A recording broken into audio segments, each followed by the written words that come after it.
मिनश्शैतानिर्रजीम बिस्मिल्लाहिर्रहमानिर्रहीम। अस्सलामु अलैकुम वरहमतुल्लाहि वबरकातुहू।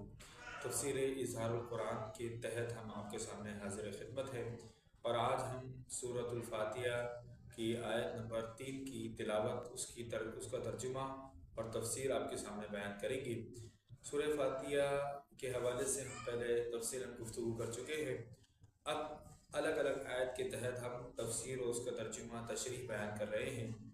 अल्लाह तबारक व तआला इरशाद फरमाता है, मालिकी यौमिद्दीन, यानी रोज़े जज़ा का मालिक।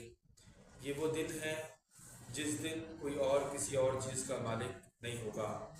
आज हम गाड़ी के मालिक हैं, बेंगलोर के मालिक हैं, बड़ी बड़ी ज़मीनों के मालिक हैं, बहुत सारी चीज़ों के हम मालिक हैं और बहुत सारे लोग इसी चीज़ पर गुरूर भी करते हैं, तकब्बुर भी करते हैं और दूसरे को नीचे दिखाने की कोशिश भी करते हैं।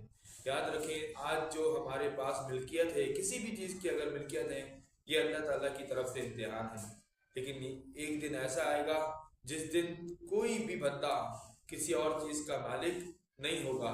जैसे अल्लाह ताला ने कुरान में फरमाया, मालिकी यौमिद्दीन, यानी रोज़े जज़ा का मालिक। उस दिन किसी और बंदे के हाथ में किसी और चीज़ की मलकियत हो ही नहीं सकती, होगा ही नहीं कोई और किसी और चीज़ का मालिक सिवाय अल्लाह रब्बुल इज़्ज़त के। अल्लाह तबारक व तआला खालिक है, मालिक है और वही उसी दिन का मालिक होगा। तमाम चीज़ें उसके सामने पेश की जाएंगी। ये दिन कौन सा दिन होगा?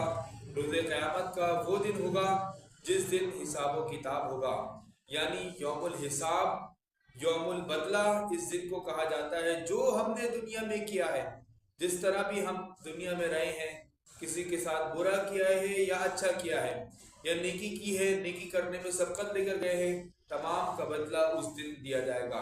मेरे प्यारे अजीज साथी और दोस्तों, याद रखें, किसी भी चीज़ की मलकियत होना उस दिन की कामयाबी पर दलालत नहीं करता। सिर्फ नेकी, ईमान और अल्लाह तबारक व तआला की रज़ा, उसकी खुशनुदी ही उस दिन हमारे लिए हमारे काम आएगी और हम इसी के ज़रिए हम अल्लाह ताला की बारगाह में सुरखरू हो सकते हैं। मिल्कियत से एक और बात मैं आपके गोश गुजार करना चाहूँगा। ये वीडियो हर बंदा, हर तबके का बंदा देख रहा होगा, गरीब भी देख रहे होंगे, अमीर भी देख रहे होंगे। याद रखें, बहुत सारे लोग ऐसे भी हैं जिनकी मिल्कियत में कोई चीज़ नहीं है, लेकिन ऐसा कोई बंदा नहीं है जिसके मिल्कियत में उसका जिस्म ना हो। हर बंदे की मिल्कियत में हमारा अपना जिस्म मौजूद होता है। हम अपने जिस्म के मालिक हैं, हम अपने हाथ के मालिक हैं, हम अपने ज़बान के, हम अपने जहन के, अपनी आंखों के मालिक हैं, हम अपने कान के मालिक हैं, हम अपने कदमों के मालिक हैं।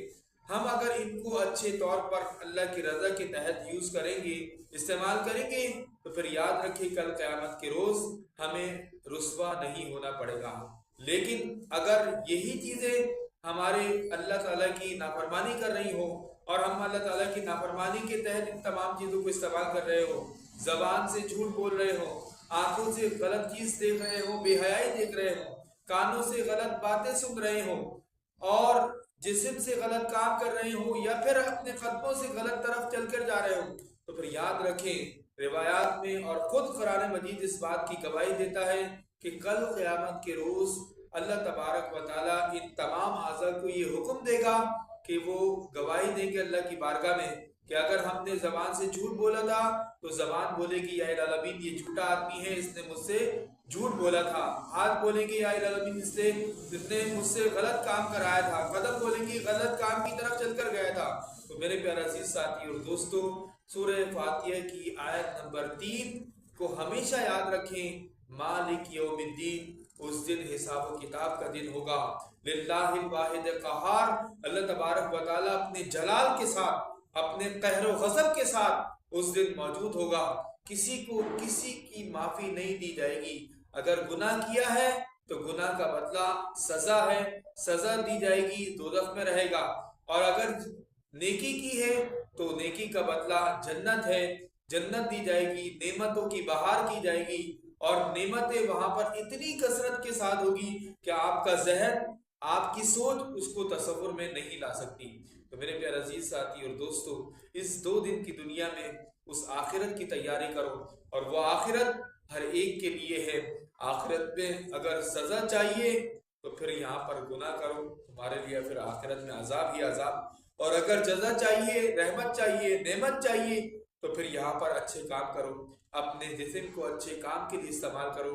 اللہ تعالیٰ کی بارگاہ میں دعا ہے کہ اللہ تبارک و تعالیٰ اس آیت کی حکمتیں، اس کی رحمتیں، اور اس کے اندر تو نے جو علم کے خزانے ہم گناہ گاروں کے لیے چھپا کر رکھیں، کہ اللہ اس کے لیے ہمارے دل کو پاک اور وسیع فرما، کہ ہم اس آیت سے اپنی رہنمائی کے لیے، اپنی ہدایت کے لیے، اپنے ایمان کی آبیاری کے لیے حکمتیں سمیٹ سکیں، حاصل کر سکیں۔ وما توفیقی الا باللہ العلی العظیم۔